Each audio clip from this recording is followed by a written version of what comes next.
მოგესალმებით, მივესალმები რადიო კახეთის ხმისა და Facebook გვერდის მსმენელებს, მე ჟურნალისტი ნატალია ცისკარაშვილი ვარ. გადაცემა ღია ეთერი კვირაში ორჯერ, სამშაბათობით და პარასკევობით გადის ეთერში და ჩვენ საუბრობთ კახეთის რეგიონში მიმდინარე მოვლენებსა და მნიშვნელოვან საკითხებზე. დღევანდელ პოდკასტში ვისაუბრებთ ცეკვის საწინააღმდეგო ბადეების მონტაჟის აუცილებლობაზე ფერმერებისთვის, თუ ეს ბადეების დამონტაჟება რამდენად მნიშვნელოვანი არის მათთვის, რა გამოწვევები რა არის და ასევე მისი მოგვარების გზები როგორი შეიძლება იყოს. სტიქია თითქმის ყოველ წელს კახეთის რეგიონს მნიშვნელოვან ზიანს აყენებს და ამის შედეგად ვიღებთ უკვე განადგურებულ ვენახებს, ბაღებს და ფაქტობრივად მოსავლის გარეშე დარჩენილ ფერმერებს. დარგის სპეციალისტები უკვე სტიქიური მოვლენების დროს ეტყვისაგან დამცავი ბადეების აუცილებლობაზე საუბრობენ. ქალბატონი იზოლდა ქიტესაშვილი გახლავთ ერთ-ერთი პირველი, ვინც ეს სისტემა გასულ წელს დაამონტაჟა და იგი ისაუბრებს თუ რა ჯდება ბადეების მონტაჟი, რა გზა გაიარა მან ამისთვის, რომ ეს მომსახურება სრულყოფილად მიეღო. ჩვენი გადაცემის სტუმარი გახლავთ კენკრის მწარმოებელთა ასოციაციის ხელმძღვანელი ქალბატონი იზოლდა ქიტესაშვილი. მოგესალმებით ქალბატონო იზოლდა, გესმით ჩემი ხმა? დიახ. მოგესალმებით კიდევ ერთხელ. თქვენ მივესალმებით თქვენს მაყურებლებს, თქვენს მსმენელებს. რაც შეეხება ცეკვის საწინააღმდეგო ბადეების დამონტაჟებას, ჩვენ მწარი გაკვეთილი გავიარეთ 2 წლის წინ, როცა სიტყვამ ჩვენ სამჯერ ერთ წელიწადში დაგვაზიანა. დიახ. ჩვენ გვაქვს ატამი, გარგარი, მაგრამ ძირითადი ჩვენი, ასე ვთქვათ, პრიორიტეტი არის კენკრა, კერძოდ მაყვალი. დიახ. განსაკუთრებით ყველა პროდუქტი დაზიანდა, მაგრამ მაყვალი სიმწიფეში იყო შესული. ამ სამჯერად მას ეთქვა ფაქტიურად სრულიად გაგვინადგურა მოსავალი. ამიტომ მივიღეთ გადაწყვეტილება, რომ დაგვემონტაჟებინა ცეკვის საწინააღმდეგო ბადეები. დიახ. გავიარეთ ბევრი კონსულტაცია, მოვიძიეთ ყველა შესაძლებლობები, სად როგორანაირად შეგვეძინა. აქედან გამომდინარე შევიძინეთ 9 ჰექტარზე გავაშენეთ პირველ ეტაპზე ეს ცეკვის საწინააღმდეგო ბადე, რომელიც სხვადასხვა ხარისხის ქსოვისა არის თვითონ ბადე. პირველ რიგში რომ ცეკვის განიცავს და მეორე განსაკუთრებით ყველა პროდუქტი, ალბათ განსაკუთრებით კენკრა ზიანდებოდა მზისგან. აი ჩვენ შევიძინეთ 70%-იანი ქსოვით, რომელიც არა მარტო ცეკვის განიცავს, იცავს მზის დამწვრობისაგან. მზის დამწვრობა ფაქტიურად იმდენად უხარისხოს ხდის პროდუქტს, რომ ზედაპირი უთეთრდება, კარგავს საბაზრო ეფექტს, კარგავს ხარისხს, აქედან გამომდინარე ნამდვილად დიდი ზარალია. დავამონტაჟეთ პირველ ეტაპზე 9 ჰექტარზე. იტალიური წარმოების არის ეს თვითონ ცეკვის საწინააღმდეგო საყრდენის სისტემა, რომელიც ყველაზე ძვირი ჯდება და შრომატევადია მისი დამონტაჟება.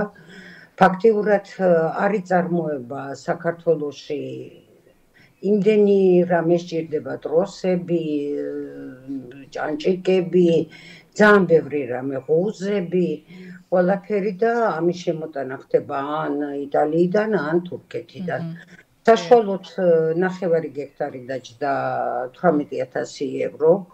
აქედან გამომდინარე, ფერმერებისთვის ეს საკმაოდ ძვირად ღირებული სიამოვნება არის. დიახ. ფაქტიურად მთელი წლის შემოსავალი წავიდა ამის დამონტაჟებაზე.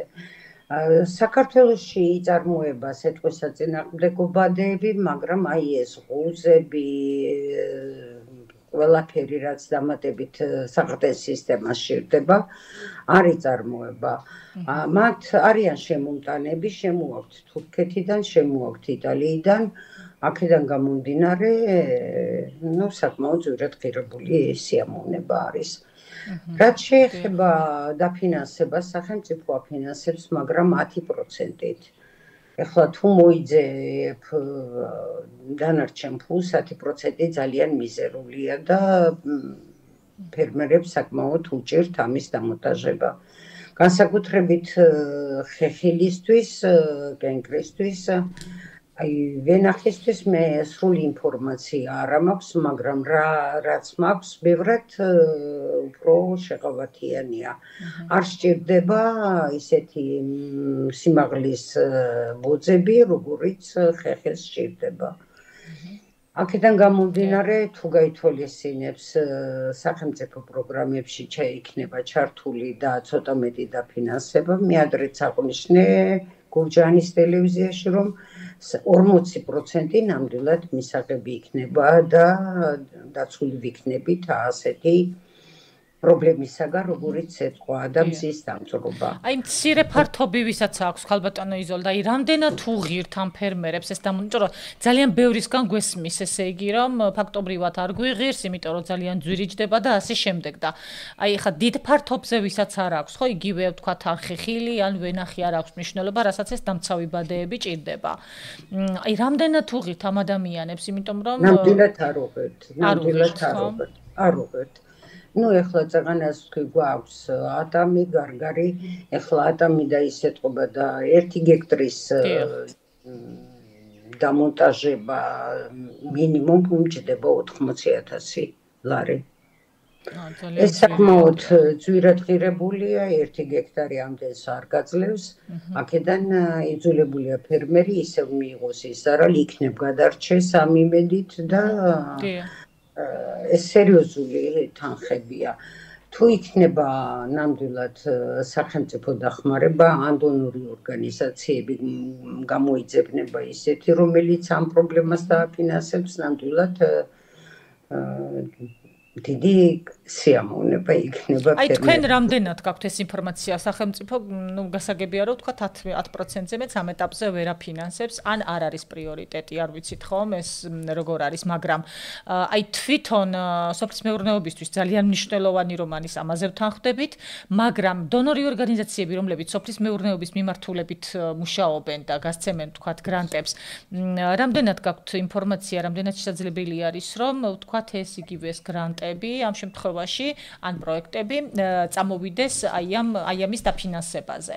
ვთქვათ, რომ საშუალება იყოს იგივე 30-20%. მე არანაირი ინფორმაცია არ მაქვს, ეხლა ვღებულობ ბევრი ინფორმაციას, მაგრამ რომელიმე დონორი ორგანიზაცია, რომელიც აფინანსებდეს ამ ეტაპისათვის, ნამდვილად ინფორმაცია არანაირი არ ვრცელდება. ძალიან ცუდი. თვითონ აი ეტაპებზე რომ მოგვიყვეთ, აი რა ეტაპი არის რთული, თქვენ რისი გადალახვა მოგიწიათ, აი რა დეტალები უნდა გაითვალისწინონ იმ ადამიანებმა თავდაპირველად, ვთქვათ, ვინც აი ამ ბადეების დამონტაჟებას აპირებს, იგივე სპეციალისტები თუ მოიძებნებიან, ვთქვათ, საქართველოში, თქვენ რა პრობლემებს წააწყდით, აი რაღაცნაირად ეს რომ მოგვიყვეთ უფრო კონკრეტულად, დეტალურად უფრო. არა მარტო ჩვენთვის, ყველა ფერმერისთვის ყველაზე დიდი პრობლემა თანხის მოძიება. როცა თანხა გაქვს, უკვე ბევრ პრობლემას გადაწყვეტ. არიან შემომტანი ორგანიზაციები, რომლებიც შემოაქვთ ამ კომპანიებს და უზრუნველყოფენ თუ თანხა იქნება. ისინი წინასწარ ახლა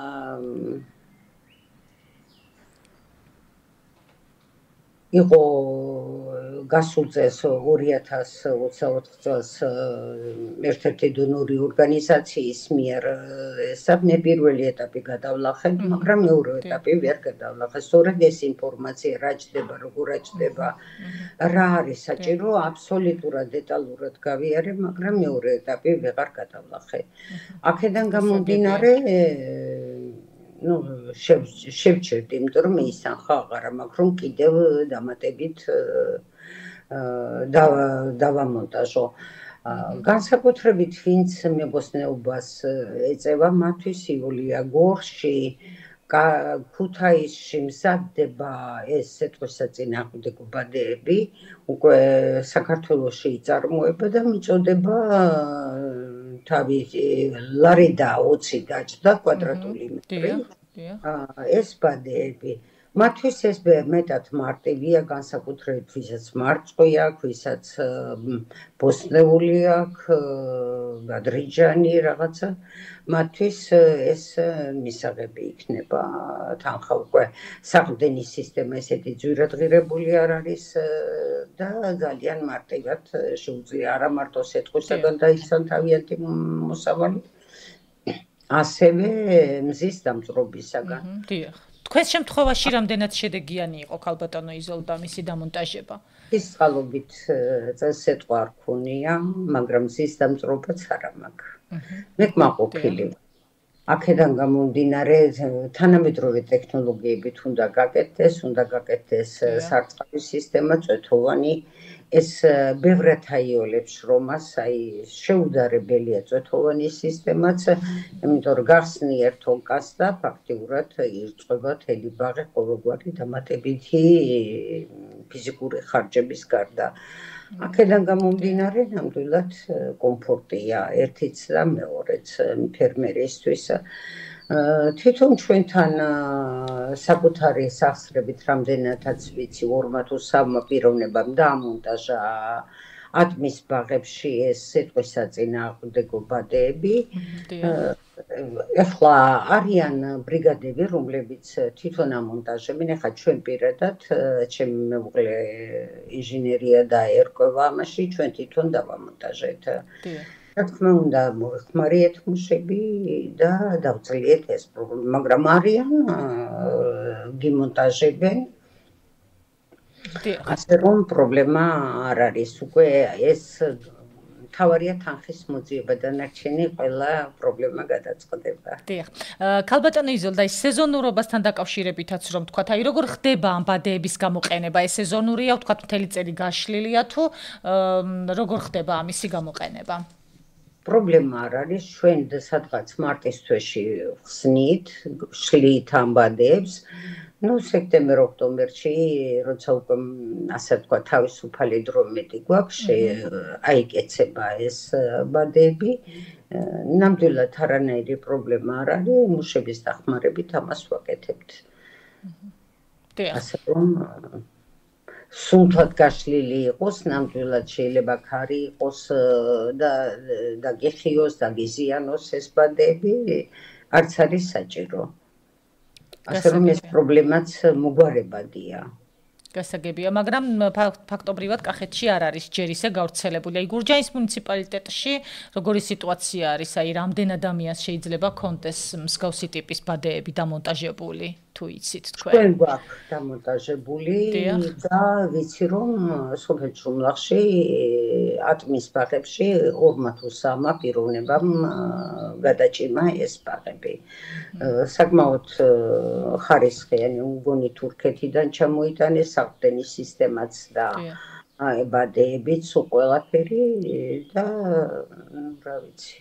კმაყოფილები არიან რომ გადაურჩა სიტყვას. ძალიან კარგი, იმედია რომ უფრო მზარდი იქნება ტენდენცია და რაოდენობრივად უფრო მეტი ფერმერი მოიხმარს სიტყვისაგან დამცავს და იგივე მზის დამწვრობისგანაც იცავს, როგორც გავიგეთ, ესე იგი ეს ბადეები და ძალიან კარგი იქნება თუ იქნება იმისი საშუალება, რომ დაფინანსება მოიპოვონ პროცენტულად მაინც იგივე სხვადასხვა პროგრამები თუ იქნება. ძალიან დიდი მადლობა ქალბატონო იზოლდა რომ ჩაგვერთეთ გადაცემაში. უღრმესი მადლობა, მე ამით გემშვიდობებით.